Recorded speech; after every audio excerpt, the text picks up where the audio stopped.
Antes de iniciar, me gustaría que por favor cerraras los ojos y veas la imagen de todos los trabajadores que tú conoces.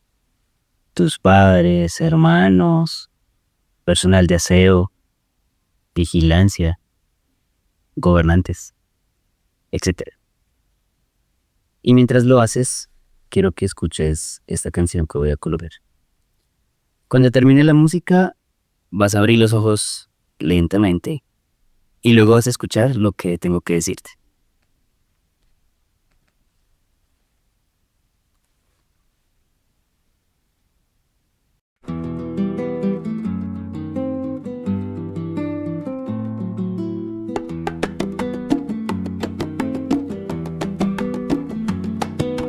Manos que moldean la tierra y el fuego,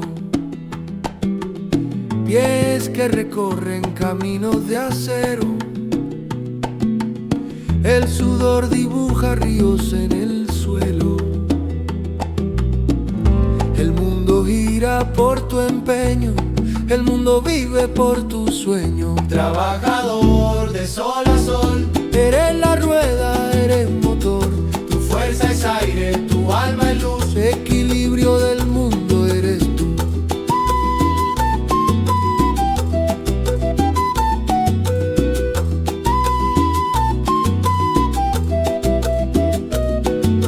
Conocimiento que doma elementos,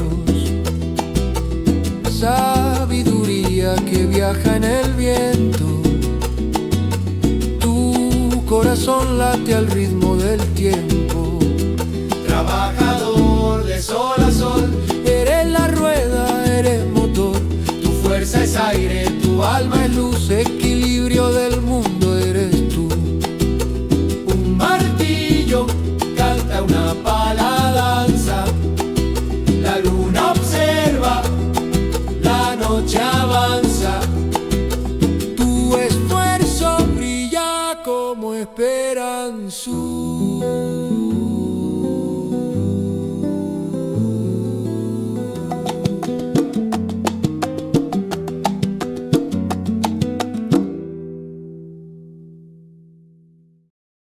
Durante la mayor parte de la historia de nuestra especie, la humanidad ha sido poco hospitalaria para los mismos humanos y la vida en general.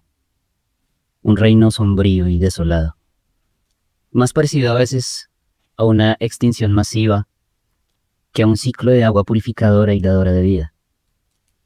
Es difícil imaginar cómo algo puede hacer de este lugar tan hostil su hogar. Pero bajo los ojos, donde la vida igual ha prosperado durante más de 1.000 millones de años, una curiosa forma de vida se atreve a aceptar el reto. Puede que los trabajadores no sean un aspecto extraordinario en nuestro código, en nuestras conversaciones, pero en realidad son completamente únicos. Una alianza pionera, un grupo de habilidades, un esfuerzo físico, mental y social. Ni planta ni animal. Los trabajadores son una extraña combinación de historia, intelecto, evolución y necesidad, que solo juntándose tienen lo necesario para superar la extrema hostilidad de una sociedad estéril. Pero los trabajadores fueron más que pioneros. Fueron innovación, resiliencia, equilibrio. Al existir nuestros trabajos, cada diminuto aporte ayuda a descomponer los filamentos de la desigualdad y a producir el primer suelo habitable para todas las formas de vida del planeta Tierra. Pero existe una transformación que está cambiando el paisaje de los trabajadores, tal vez para siempre. La clave consiste en la masacre del término trabajador, de los componentes que refuerzan las paredes de lo moral, lo ético y lo sostenible, impidiéndoles dignificarse más grandes y más fuertes que nunca.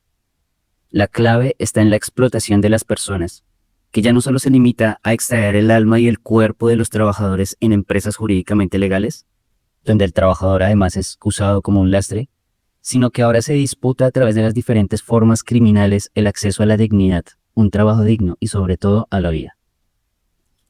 Bienvenidos a Formas de Vida Podcast, un podcast con dosis de anticolapsus. En este espacio la vida en todas sus formas tiene voz, nos cuentan historias, experiencias, evoluciones, puntos de vista, versiones críticas e informativas que enlazan la vida, el medio ambiente y el trabajo en toda la galaxia. Nuestra forma de vida invitada de hoy se llama Mauricio Andrés Toro Orjuela, o también conocido como Mauricio Toro o Mauro Toro, politólogo, especialista en innovación, magíster en administración de empresas, emprendedor desde la política, respaldo por la defensa de los empleadores y los trabajadores, enfático en la importancia de la educación, la salud, la tecnología, la innovación, el emprendimiento, las pymes y la diversidad. Mauro ha ocupado cargos directivos y muy importantes en entidades fundamentales para el desarrollo de nuestro país, como Impulsa, estuviste en la Cámara de Representantes, fuiste hace poco, relativamente, director del ICETEX, entre muchos otros logros destacables.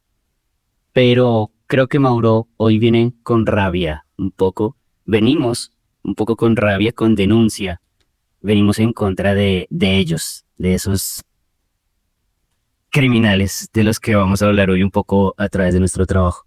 Bienvenido, Mauro. Primero, muchas gracias por la invitación, a Felipe. Un gusto estar en Formas de Vida Podcast y conversar sobre esto que genera tanto dolor, tanta rabia, tanta desesperanza, tanta angustia y sobre todo para tantas familias que están esperando respuestas. Muchas preguntas que han alrededor de todo. Muchas preguntas. Bueno, antes de soltar este bombazo, cuéntanos un poco de ti, cuéntanos cómo estás y bueno, ¿por qué el pasado 14 de septiembre en tus redes sociales denunciaste algo preocupante que queremos tratar hoy en día? ¿Qué cuento de mí? Soy un emprendedor apasionado por la innovación, pero más que cualquier cosa, un ciudadano que cree en el poder transformador de las buenas personas de una sociedad, que cuando se juntan y se unen unos trabajadores alrededor de un buen propósito, logran lo impensable y hasta lo imposible. Quindiano de nacimiento, ayuno por crianza y rolo por adopción. Esta ciudad me encanta, aquí me he enamorado, aquí me ha roto el corazón, aquí emprendí y fui congresista de la República gracias a esta ciudad maravillosa y feliz de todos los días caminarla, olerla, respirarla con sus amargos y con sus dulces. Ese soy yo, un apasionado, sobre todo por preguntar y por meterme donde no me han invitado y por preguntar sobre lo que, como decía mi abuelita, uno a veces no debería preguntar. Bueno, compartimos ese amor por Bogotá. Yo también creo que es un centro laboral, cultural, social, o sea, bueno, por algo es la capital, pero yo creo que es la capital de muchas cosas, ¿no? Sí, desde acá se mueven los ejes, casi que gran parte de los aspectos de Colombia, ¿no?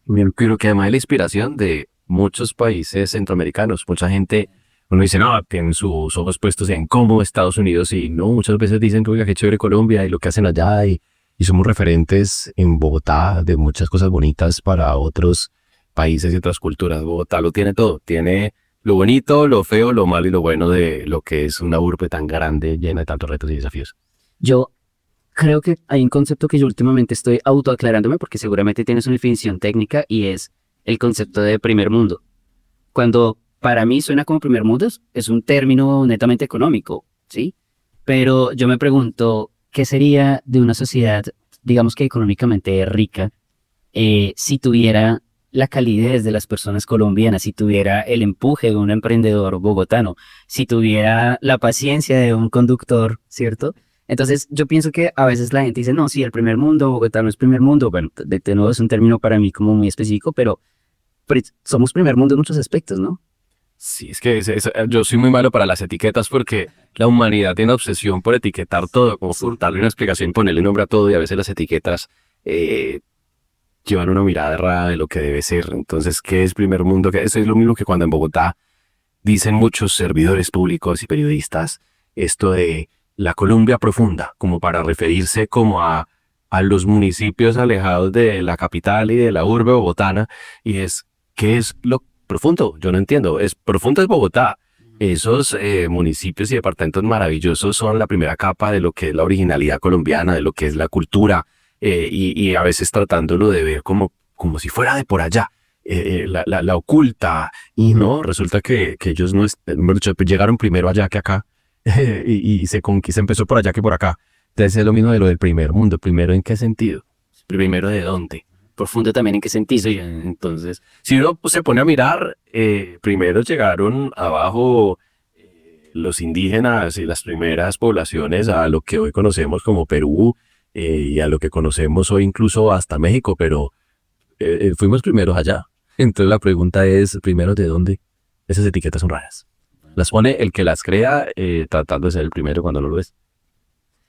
En general las etiquetas son raras. Sí, también me parece que en el mundo laboral también hay un montón de etiquetas que nos imponen además, porque uno llega, pasa su hoja de vida a una empresa y entonces tiene que ser la etiqueta del trabajo bajo presión. ¿Cuál es el trabajo bajo presión? ¿Usted me va a presionar qué? ¿Me va a presionar el brazo? ¿Me va a hostigar psicológicamente? ¿Cuál es la presión que yo tengo que soportar, no? Y luego como que se vuelve una palabra del común, pero insegura por lo menos, ¿no? Ahora que está de moda la milla extra. Y ya extra, sí, un saludo. Pues esto. Creo que decir eso, pero para no entrar en polémica, sí. Es que emprender es duro. Es duro y a veces uno como emprendedor como que quisiera que todo el mundo tuviera la misma pasión y ganas que uno le pone. No sé si es que uno, por eso mismo es que hace el trabajo con tanta energía y fuerza. Y a veces se pierde como esa línea delgada que hay entre lo que es mi empresa y yo estoy dispuesto a hacer y lo que un trabajador debe hacer y está dispuesto a hacer, ¿no? Y exigir que sea lo mismo es muy duro, es difícil. Entonces a veces esa línea se pierde y pasan, digamos, estas cosas de la milla extra. Pues a mí me ha pasado personalmente, bueno, mi dedicación, yo me dedico a proteger a los demás, cuidar a los demás, especialmente a los trabajadores, pero a mí me pasó hace mucho tiempo en la empresa que proponía, tal vez no tenía claro los cargos, cómo funcionaba, siempre esperaba como que se alinearan también a mis objetivos. Por suerte no me funaron, pero sí me acuerdo que en alguna convocatoria laboral que yo hice algunos años, la gente me escribió como agresivamente, pero me escribió como, ¿qué le pasa? O sea, nadie le va a aplicar eso. Pero yo creo que eso también lo obliga a uno como a uno realmente autoevaluar y autoevaluar su empresa y como buscar a la final un equilibrio, pienso yo, que es Yo siento que lo que pasó aquí fue ya exagerado, fue una demasiado. Ya es como todo lo que alrededor. Yo lo digo porque es que yo sí, cuando empecé a trabajar, pues a mí me ha encantado siempre, casi siempre todo lo que he hecho, exceptando una que otra cosa, y aún así le he metido mucho perrenque, que lo que me toque hacer, porque me gustan los retos laborales y el trabajo, pero uno tiene que entender que no todos están dispuestos a ello, y que cada vez más pues ha recobrado mucha importancia el tema de los derechos laborales, el tiempo libre, el equilibrio entre el trabajo y el ocio, y uno a veces mide como uno quisiera, pero la realidad es otra. Al final, ¿qué sería el mundo sin los trabajadores? También tengo que decir, pero ¿qué sería de los trabajadores del mundo sin aquellos que se echan la carga de crear el trabajo? Sí, el trabajo decente, digno y responsable, ¿no? Sí. Creo que nomás crear trabajo es duro. Venga. Crear un solo puesto de trabajo. Sí, es durísimo. Es que es usted quitarse un poquito de lo que está recibiendo para compartir para que esa persona la dé toda para poder luego dar otro y es complejo. Es complejo. Yo casi he quebrado por crear un puesto de trabajo. Pero en mi última empresa fueron de 108 y yo digo, eso es acostarse todas las noches, mirar para arriba y decir, yo cómo voy a pagar mañana esto. Sí. Y también confiar en ellos. Bueno, también defendemos todos de todos. Y hay gente que está hecha para emprender y para asumir esto, y hay gente que está hecha para trabajar y ayudar a que eso crezca. Es decir, ambas cosas se necesitan. Yo los llamo intraemprendedores, aquellos colaboradores que están al interior de una empresa creando nuevas ideas y nuevas cosas, pues al final emprenden nuevas líneas, nuevas cosas dentro de la compañía, pero no tienen una actitud ni tienen por qué tenerla de emprender. Es decir, hay perfiles y personalidades dispuestas a este riesgo de emprender, y de personalidades que dicen, yo soy un buen trabajador, excelente, pero hasta ahí. O sea, de eso se mueve que yo sea así, no, imagínate todo el mundo queriendo trabajar y no queriendo emprender, y todo el mundo queriendo emprender, no queriendo, digamos, trabajar en las actividades propias de ese emprendimiento. Por eso la sociedad existe, porque hay diferentes perfiles y formas de ver la vida. Sí, nos necesitamos. Bueno, quisiera hacer un paréntesis de algo que también pienso que es importante para las empresas, y una de las razones por la que te conozco y te invité acá, y es la ley de plazos justos. Y lo quiero tocar porque, o sea, uno dentro de la empresa tiene sus trabajadores, se acuesta pensando en cómo va a pagar la nómina o lo que sea, pero uno también depende de esas otras empresas que además tienen una relación casi que no se vuelve, sí, trabajador de sus clientes, ¿no? Ese es otro concepto, es una transformación, pero hay clientes que son explotadores. Pues claro, un cliente que le llega a uno que le va a pagar la factura 180 días, 200 días, es como, papi, pero a ver, yo te acabo de entregar el producto, yo sí tengo que pagar servicios, salarios, impuestos, y me estás diciendo que vas a pagar a 6 meses lo que ya estás gozando. Sí, eso es injusto y por eso la ley de pago a plazos justos busca es eso. Para los que no la conocen, la tienen que aplicar para que las empresas grandes les paguen sus facturas a máximo 45 días calendario y no los pongan a esperar meses por una factura después de haber prestado el servicio oportunamente. Eso es injusto y en la medida en la que se permite que eso pase, pues para los empresarios es más difícil prestar buen servicio y eso genera una cadena, un dominó de efectos. En cambio, cuando uno paga a tiempo justo, cuando uno recibe su plata a tiempo justo, uno puede ofrecer mejor servicio, más innovación, porque están menos ahogadas las empresas pequeñas. No tienen que ir a pagar intereses a un banco, ni a hacer factoring, ni a vender la factura como para poder sobrevivir, sino que logran tener más ganancias y esas ganancias se ven reflejadas en mejor servicio socialmente. Pero bueno, esa es historia, como dice mi abuelita, son botellas de otra tienda. Ya te tienes que decir la indirecta por ahí para nuestros clientes, no mentiras. Sí, no, definitivamente es una cadena y la que no puede ser tan mala o tan buena como si se... Pero bueno, el trabajo entonces, estamos de acuerdo que es un aspecto fundamental, es un aspecto histórico, es un aspecto importantísimo de nuestra sociedad, tanto que aquí podríamos quedarnos hablando solamente de trabajo en este capítulo de este podcast. Pero entonces vamos a la denuncia. Este 14 de septiembre en Instagram, especialmente, no sé si en otras redes también, pero TikTok, eso, muy bien. Pero comentaste algo muy preocupante para el trabajo, un escenario bastante turbio en el que en una publicación de un minuto uno apenas alcanza como a asomar, ¿no? ¿Qué comentaste ese día? ¿Cuál fue tu...?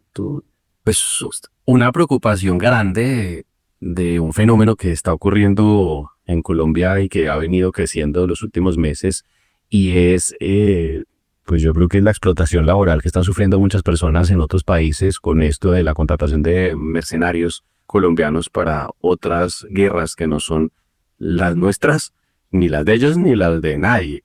Y es la cantidad de personas que han ido a otros países, muchos engañados con falsas promesas para ir a pelear en esas guerras. Y estamos encontrándonos muchas personas que han desaparecido en México, que los han llamado para trabajar en empresas, entre comillas, serias, para ir a prestar servicios de seguridad privada cuidando cultivos de aguacate, de limón, de cítricos, donde les ofrecen muy buenos salarios y una estabilidad laboral y unos bonos y unas condiciones especiales, donde muchas familias se han endeudado incluso para poder llegar hasta allá, donde esas personas, en su mayoría hombres, viajan y se encuentran con que ellos no iban a cuidar ningún cultivo, donde ellos no iban a ninguna empresa legal, sino que los tiraban a meterse en una guerra de carteles que hay hoy en México, donde tienen que volverse carne de cañón, disparando contra otras personas que ni saben quiénes son y trabajando para personas que no tienen ni idea quiénes son. En la mayoría de los casos no vuelven a sus hogares porque ellos no están poniendo su pellejo, y me refiero a ellos, a quienes están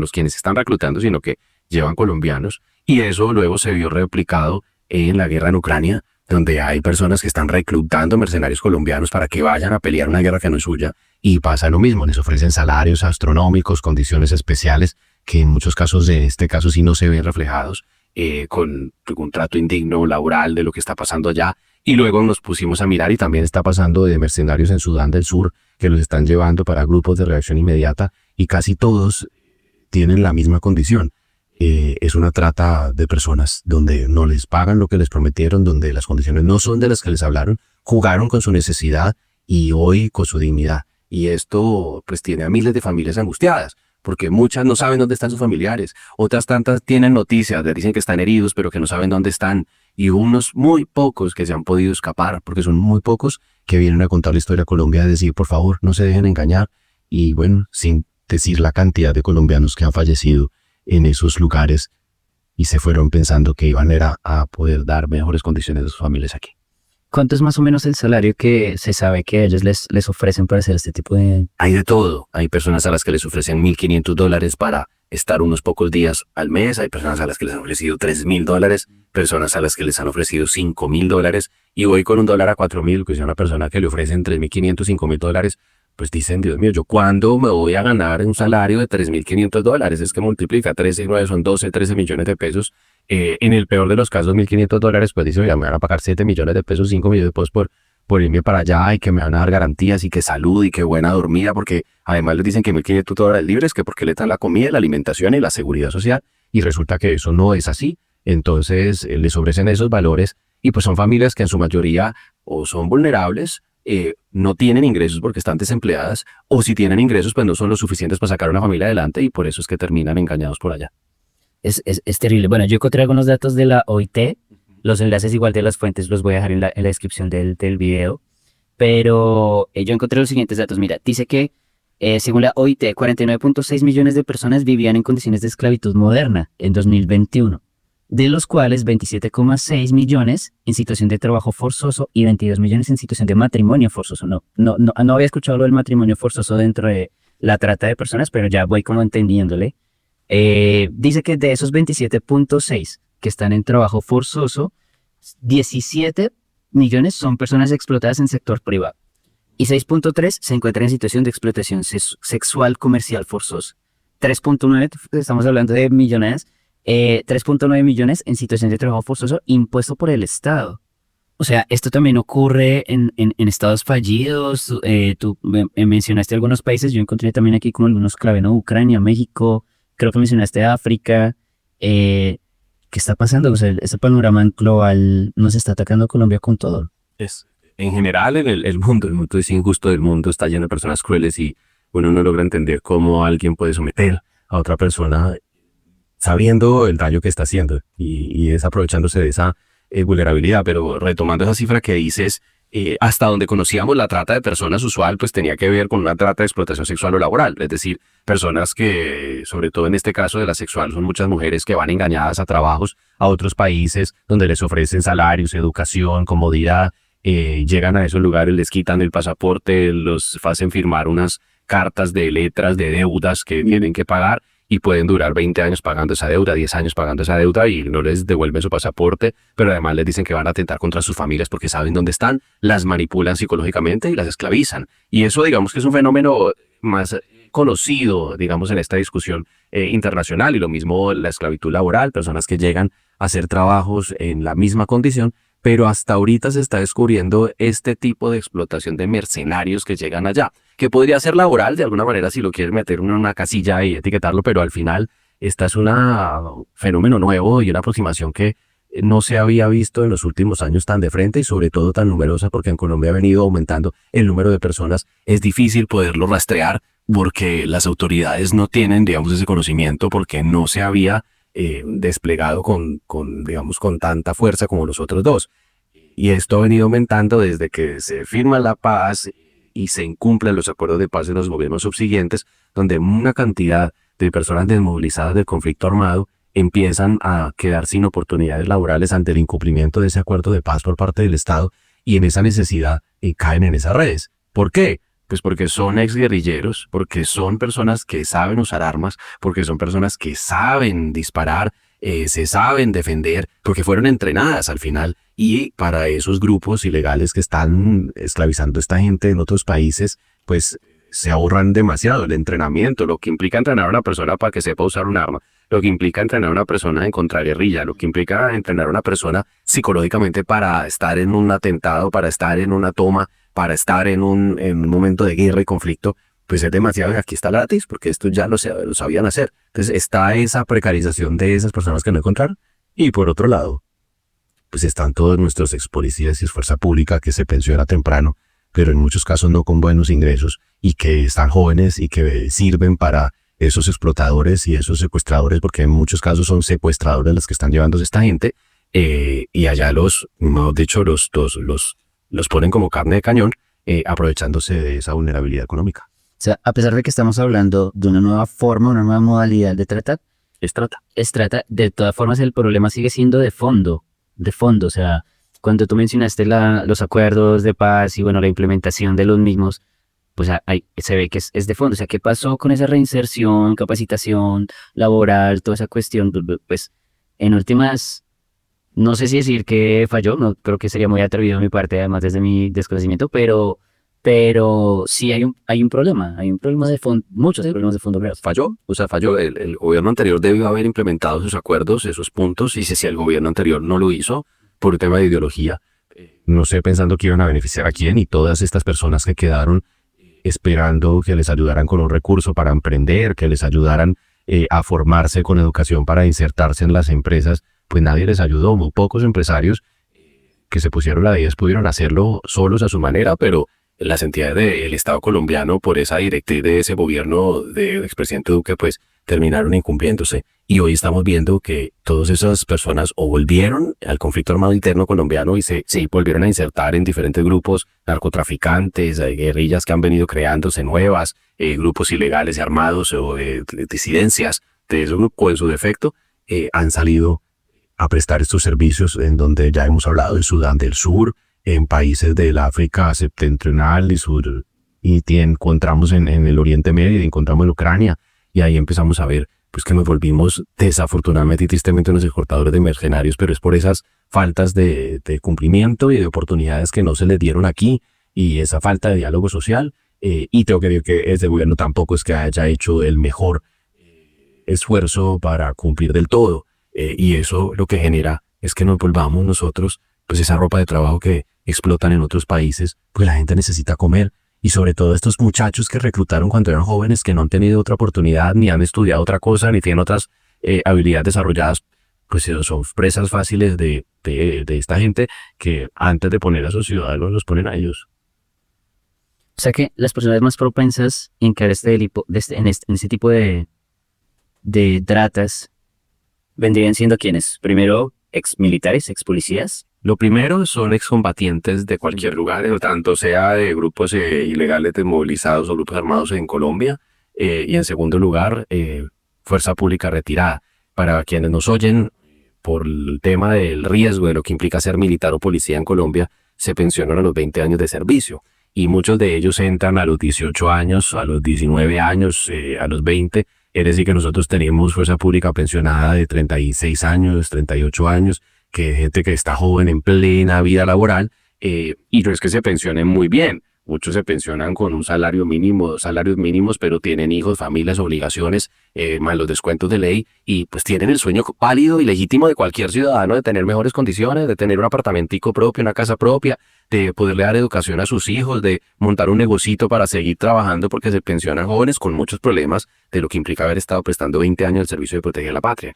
Y pues cuando están tratando de buscar un ingreso y alguien les dice, oigan, imagínense que yo sea a estos desmovilizados que si no tienen un peso, estos desmovilizados están buscando cómo sobrevivir y se han dedicado a trabajos informales y están aguantando mucha hambre y necesidades, o estos que tienen un ingreso pero que es muy bajo, y entonces los llama a alguien y les dice, oiga, mire, imagínense que tengo un amigo, porque esto lo hacen por medio de redes cercanas del amigo, o lo hacen por WhatsApp, por TikTok, por Instagram, por Facebook, por redes sociales o chats cerrados. Tengo un amigo que está trabajando en México, en Sinaloa o en donde sea que sea, cuidando los cultivos de limón o los aguacates de unos grandes hacendados, y entonces van a pagarle muy bien porque le van a dar la dormida, le pagan los servicios y le van a pagar $1,500, $3,000 o $5,000, lo que sea, que usted va a poder mandar para Colombia para ahorrar. ¿Por qué no se viene?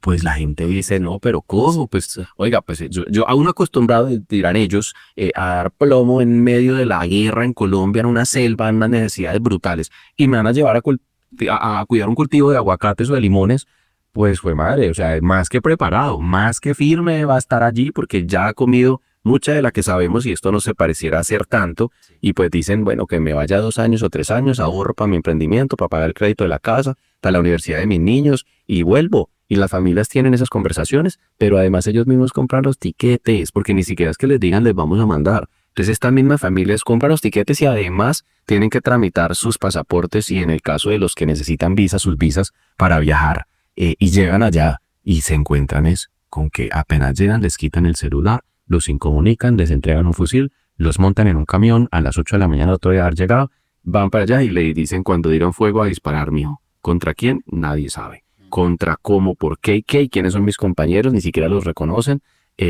terrible, y secuestrados y les tienen vigilancia 24/7, les dan la comida que medio les tiran en unos camarotes, en unos cuartos de hacinamiento total, y es ahí donde uno empieza a decir, Dios mío, ¿qué fue lo que pasó aquí? ¿Engaño? Trata, porque no es más que trata. ¿Explotación laboral? Sí, Trata de personas. claro, al principio digamos que aquí lo enmarcamos como dentro del concepto laboral, pero ya y como decía en la introducción del principio, degrada el término. Pero si esto ya no es un trabajo, esto ya es una trata, ya es una explotación, ya es una esclavitud. Y tengo, bueno, Tengo por acá voy a comentar una historia que de hecho comprueba todo lo que me acabas de decir, porque justo en esta historia de BBC, que también voy a dejar el enlace en la descripción, justo hay un ex militar retirado que el nombre, por protección obviamente de la persona de la BBC, lo llama Orlando Paniagua, y él comenta todo lo que tú dices. Aquí dice que él tenía 45 años, ya estaba pensionado, imagínate una pensión joven, que duró no sé cuántos años en el ejército, ¿sí?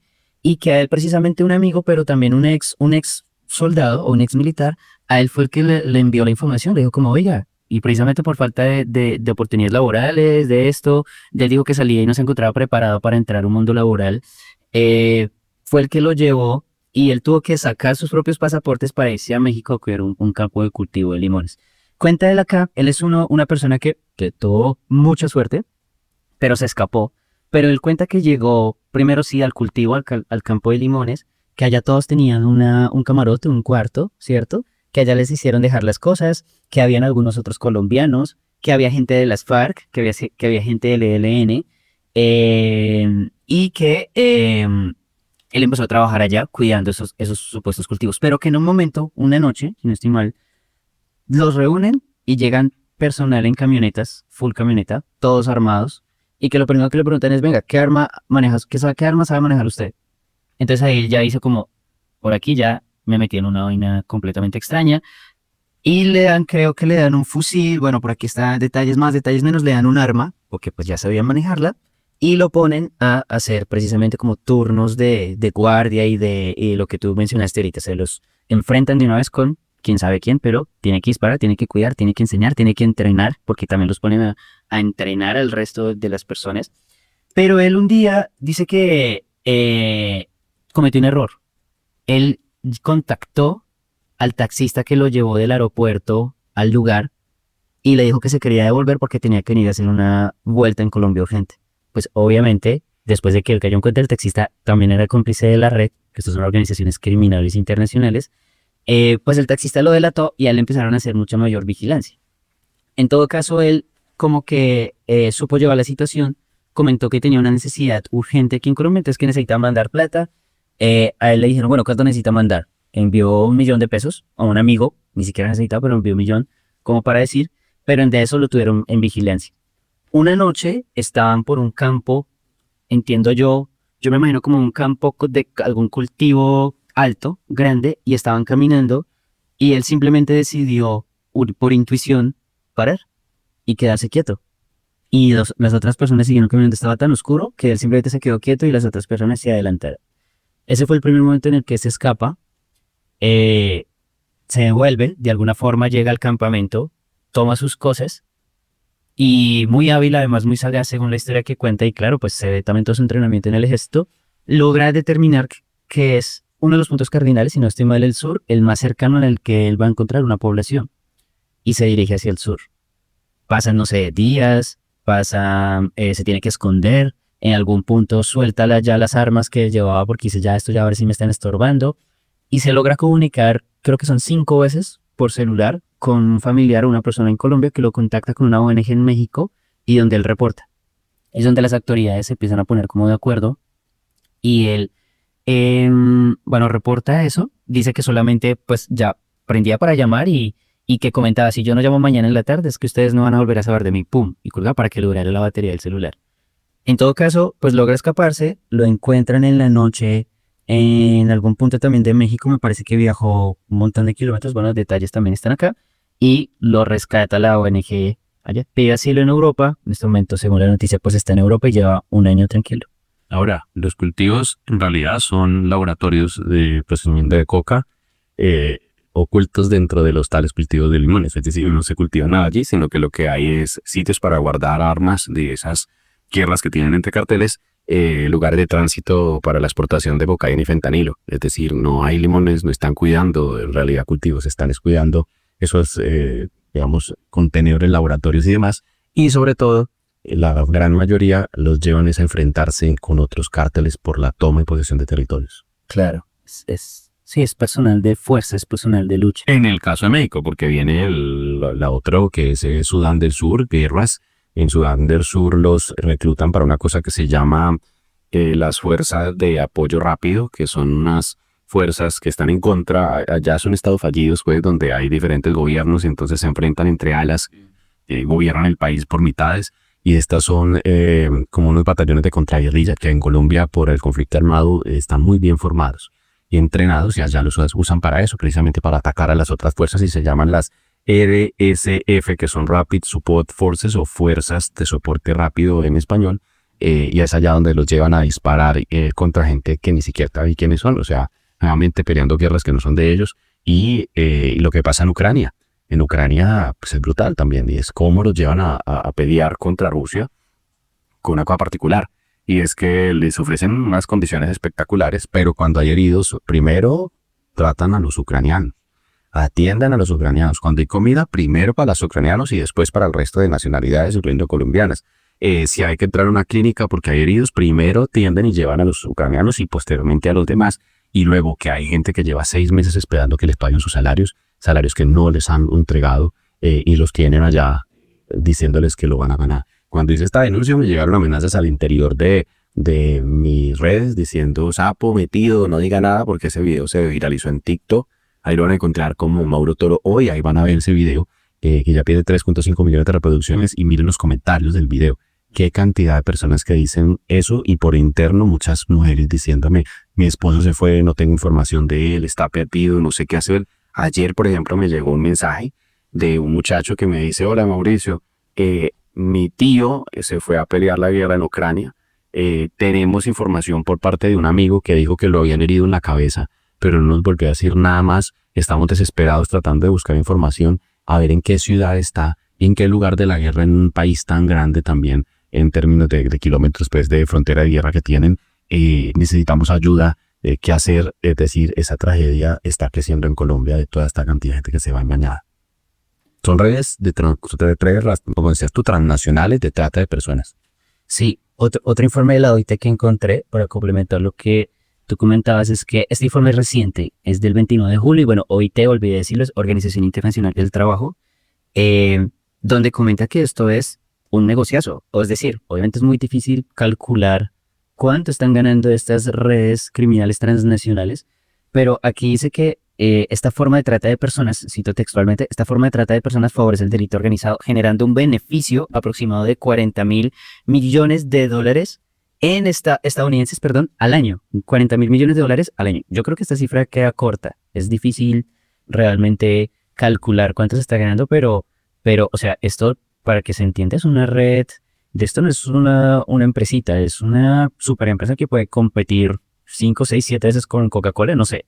Es una red porque esto es solamente uno de sus modelos además de negocio, ¿no? Porque ahora que me haces Karen, también mencionabas el narcotráfico y los laboratorios, entonces esto es gigantesco. Y es mucha la plata que se mueve, lo vivo en la guerra. La guerra es cuánta plata están sacando para traer gente que se meta en ese conflicto en Sudán, o que se meta en ese conflicto en países de África del Norte, o que se metan en este caso en Ucrania, y es cuánto vale eso. Y claro, los que defienden esto es porque son la punta de la pirámide que ganan, pero el resto del que ellos dicen no importa, aquí vamos trayendo y se van matando, y le pagarán el primer mes o le mandarán un para el segundo mes, y casi las denuncias de todos los que están por lo menos en Ucrania es ya un mes sin que nos paguen. Les pagaron 1 o 2 para detenerlos allá y para que ellos pudieran llamar a otros, luego eso los matan. Y esto es un negocio, o sea, el de arriba, que ahí hay colombianos involucrados, allá hay gente de otras nacionalidades, dicen, listo, esto les pagamos 2 meses,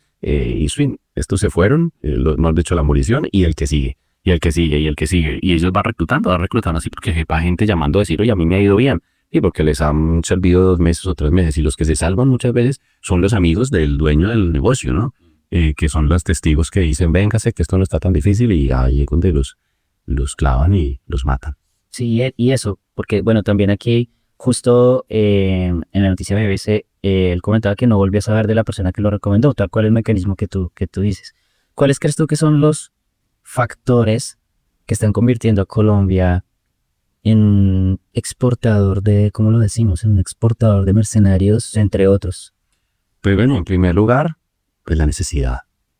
En segundo lugar, la experiencia que Colombia tiene en el conflicto, en la guerra. Y en tercer lugar, la vulnerabilidad de muchas de esas familias por esa necesidad económica a tener pues, mejores ingresos que llevan a que tantas personas caigan pues, en estos engaños y pues, en esta situación tan dolorosa para esas familias que no vuelven a saber nunca más, ni siquiera para darle una sepultura a sus cuerpos.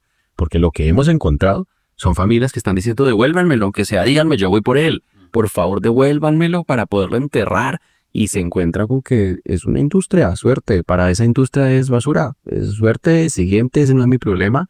Es un negocio. Entonces, sí, la conclusión es la falta de oportunidades que Colombia le está dando a muchos, el incumplimiento de los acuerdos que tienen a esta gente sin poder tener información y acceso a trabajo, la necesidad económica de muchos, incluso de la fuerza pública retirada o pensionada, que necesita mejores ingresos y mejores condiciones y no las tienen. Y suma todo eso y ahí encuentras el caldo de cultivo perfecto para que se los lleven y la desinformación.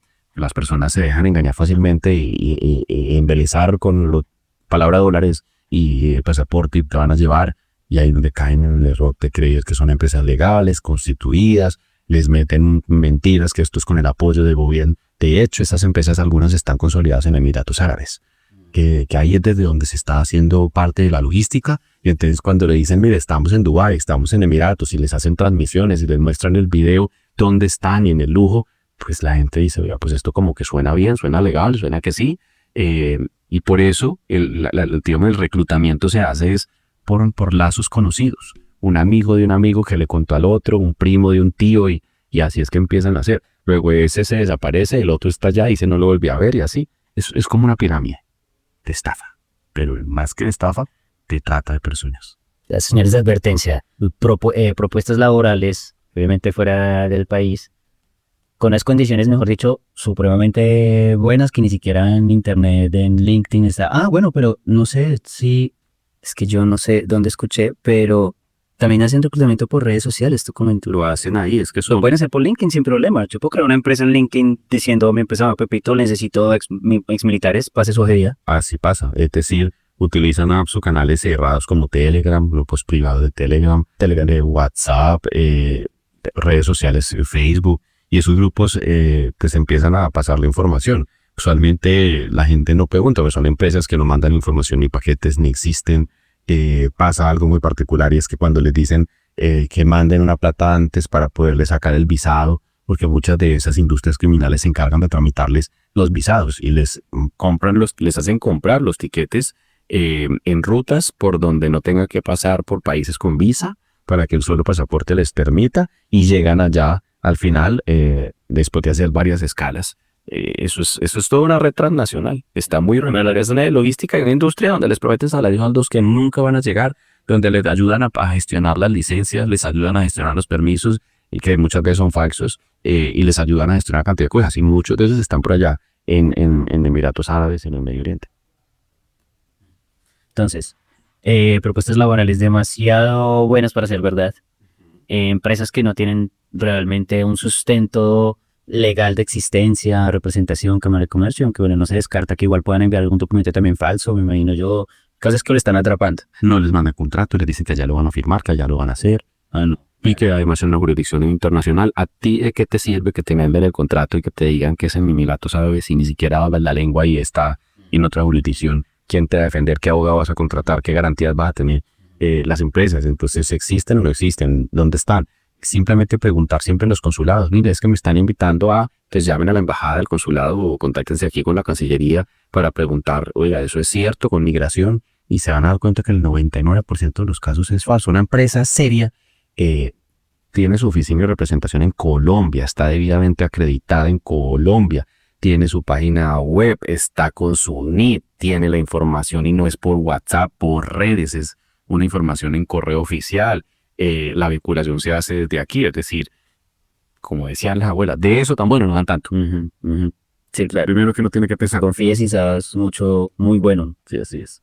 Bien, y entonces luego, bueno, pues yo creo que uno también debe como, es nuestro deber comunicar y ayudar a todos los que nos rodean, especialmente nuestros perfiles más vulnerables, ¿cierto? Incluyendo los policías y exmilitares, para que se haga ese tipo de verificaciones. Hay que contar y supongo, por supuesto, denunciar. ¿A quién se denunciará eso? Es muy importante en la Cancillería y aquí en Colombia, ante las autoridades, la Fiscalía, poner las denuncias necesarias para decir por desaparición, y contar la historia para que las entidades puedan tener y las autoridades más data e información, porque cuando la gente no denuncia, dicen, es un caso aislado, pero cuando se vuelven varios, te empiezas a dar cuenta de lo que está pasando. Un poco como hace un tiempo empezó a pasar en México con un tema de explotación sexual, donde empezaron a llevarse una cantidad de mujeres engañadas y muchos empezaron a denunciar familias, pues al gobierno de México junto con la Cancillería de Colombia les tocó sentarse y cerrar las puertas y decir, venga, vamos a cuidar esto, qué es lo que está pasando, y se generó una alerta y se hicieron campañas de información. Mientras esa presión no exista, nadie lo va a hacer, y creo que es necesario que denuncien, cuenten sus historias, escriban, denuncien en las entidades como la Cancillería, la Fiscalía, y así se vuelva, digamos, entre todos algo para mirar y que las autoridades le pongan cuidado, porque hoy entre tanta cosa nadie está hablando de eso. Sí, no, son casos aislados. Y son muchos. Vemos las millonadas de los datos de personas por la OIT. Estoy seguro que también de ahí para arriba hay muchos más. De acuerdo, no se sabe. Familias tienen que hablar y decir qué es lo que pasa para que el Estado les pueda ayudar y para que los gobiernos puedan hacer algo. Bueno. Excelente. Y entonces, ¿qué le decimos a nuestros trabajadores? ¿Qué le decimos a nuestros exmilitares, a nuestros policías? Y bueno, y también se me ocurre preguntar, ¿qué crees que deberíamos decirles también a las empresas colombianas con respecto al mercado laboral? Porque yo pienso que un exmilitar, un exsoldado que tiene muchas capacidades, obviamente necesita una adaptación al mercado laboral porque aquí ya no funciona igual como en el ejército. Pero también tiene que haber un aporte de parte de nosotros los empresarios, ¿verdad? Todos, o sea, el Estado tiene que poner su parte formando, capacitando a todas las personas reinsertadas en el conflicto, dándole la oportunidad, dándole los beneficios tributarios reales a las empresas que se atrevan a contratar a personas desmovilizadas.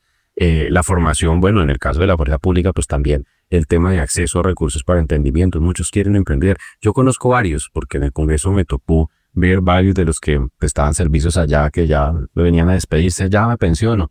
Y se pensionan bajito y dicen, tengo el sueño de empezar una carrera. Y claro, se pensionan a los 38, 39, 40, 42, pero después, ¿quién me va a prestar para montar mi emprendimiento? Conozco un par que montaron, uno montó una veterinaria y el otro montó una ferretería y dicen, yo estoy tratando de salir adelante, ¿cómo ayudarles su capital semilla para que puedan salir adelante, generar más ingresos y de esa manera poder generar empleo? Y ellos mismos estarán dispuestos, muchos de ellos, a emplear incluso desmovilizados porque saben el compromiso que hay con el posconflicto. Y el Estado tiene que cumplirle a ellos para formarlos y las empresas poder vincularlos. Hay una vaina de esto, yo no vinculo a un exguerrillero porque es que después me va a saber esto, y las empresas grandes tienen que tratar de trabajar con el Estado para tener la garantía de cómo vincularlos y cómo formarlos y acabar con esta desconfianza que a muchos los termina volviendo a meter en el conflicto. A muchos los termina devolviendo ya. Entonces, creo que es un compromiso de todos y los recursos para emprender para ellos. Muchos tienen habilidades enormes que necesitan volver prácticas en un negocio y quién le da. Y aparecen recursos, le vamos a dar 5 milloncitos.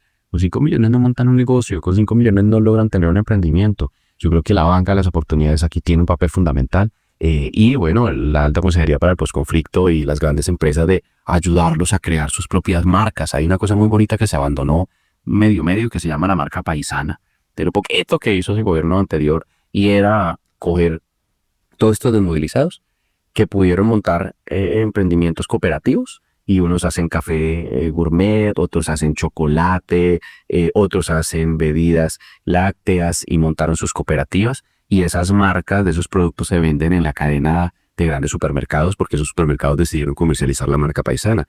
Cómo meterle mucho billete a esas marcas para que ellos puedan crear sus procesos cooperativos y asociativos y no tengan que salir de sus territorios y de su arraigo, que al final es allá donde están y quieren estar. Tienen pequeños otros lugares, pero eso requiere una inversión del Estado para que les ayuden a ser proveedores de grandes marcas también. Muchos tienen cultivos de cacao, muchos tienen cultivos de diferentes hierbas, hortalizas, frutas, y es como las marcas grandes les compran a ellos y los ayudan a asociarse para que generen empleo y recursos para mantenerse en sus regiones y territorios.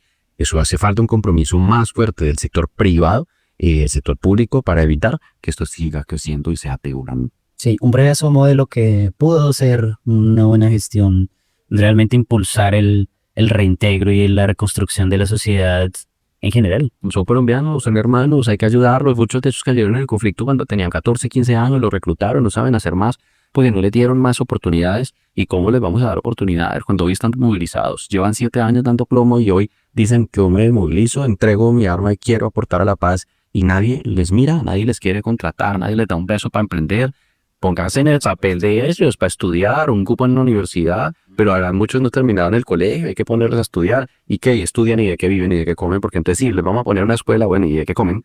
Para poderlos sentar a estudiar. Hay que darles algo para que ellos puedan lograr formarse y venderles un sueño que ellos tienen muchos. Es comprarles más bien su sueño, que es otra cosa completamente distinta. Entonces, creo que ese compromiso como sociedad lo tenemos que hacer, porque amando un poquito son miles.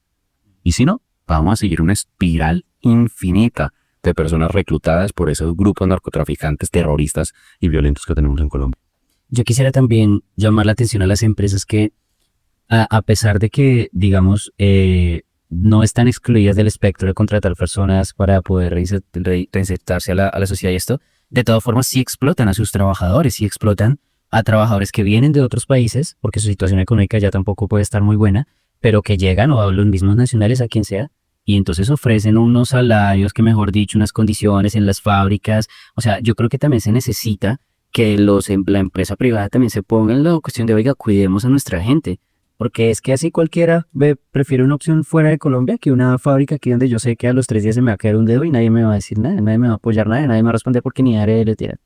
Entonces también quisiera como hacer ese llamado a, oiga, pensemos en el bienestar de todos porque tenemos un poder grandote, ¿no? Y el papel del Estado ahí es ayudar a que esos empresarios puedan pagar por el salario, porque si seguimos con la carga tributaria impositiva que se le cobra a un empresario por poder dar un empleo, pues estas que también es muy difícil y no justifico la explotación jamás. Es decir, nunca. Si vas a contratar a alguien, lo contratas con todas las de ley y el cumplimiento legal.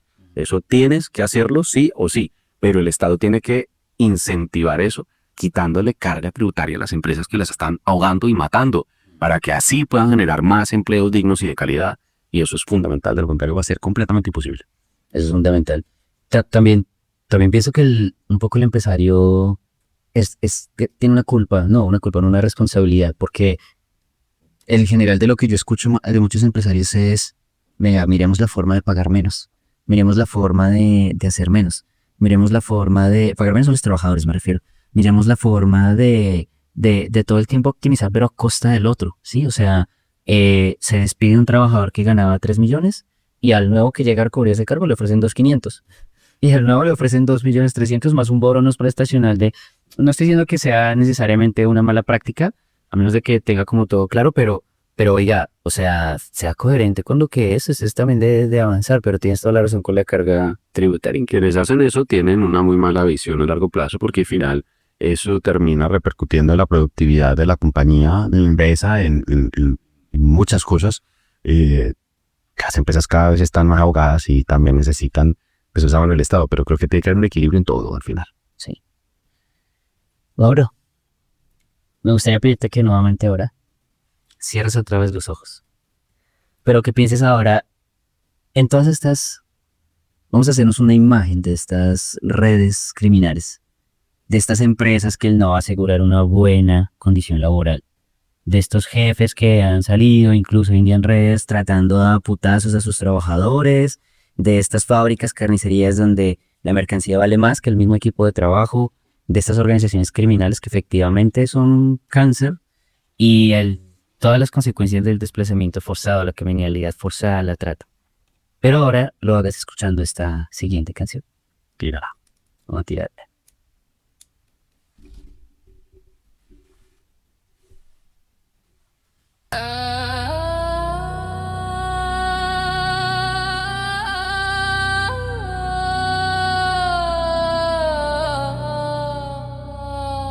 No más cadenas ni gritos en la noche. El sudor no se vende, el alma no se derrocha. El oro manchado no compra tu trozo de cielo. La dignidad no se cambia por un sueldo. Quieren tu fuerza, tu vida, tu aliento. No ven personas, solo ven cemento. En contra de ellos, de su falsa moral. En contra de los que destruyen sin piedad. En contra de los que roban libertad. Contra el sistema que mata en su oscuridad. En contra de ellos, de su falsa moral. En contra de ellos, que destruyen sin piedad. En contra de los que roban libertad. oscuridad. Infancias rotas, risas hechas ceniza, sueños quemados en fábricas de prisa, cuerpos vendidos como mercancía, sus crímenes son la verdadera herejía. Desplazados, sin tierra ni nombre, esclavizados, tratados como sombras, pero la llama no se apaga, sigue viva, una voz que grita, que nunca se olvida. En contra de ellos, de su falsa moral, en contra de ellos, que destruyen sin piedad, en contra de ellos, los que roban libertad, contra el sistema que mata en su oscuridad.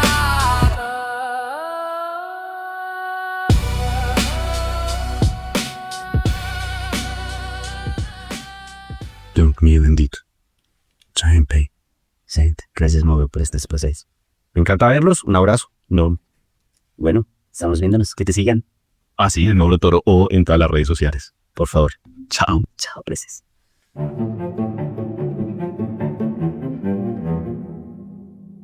La adicción es una enfermedad progresiva e incurable, ¿cierto? Crónica y mortal. Crónica y mortal. Cuando a mí me descubren falsificando la firma de mi mamá, ella me dice que si yo soy capaz de falsificar su firma, nada raro que cuando grande yo me vuelva un sicario. Podría hablar científicamente del momento en el que se detona la adicción. Okay. Gorda, fea, boba, rechazada, y ahí empieza todo.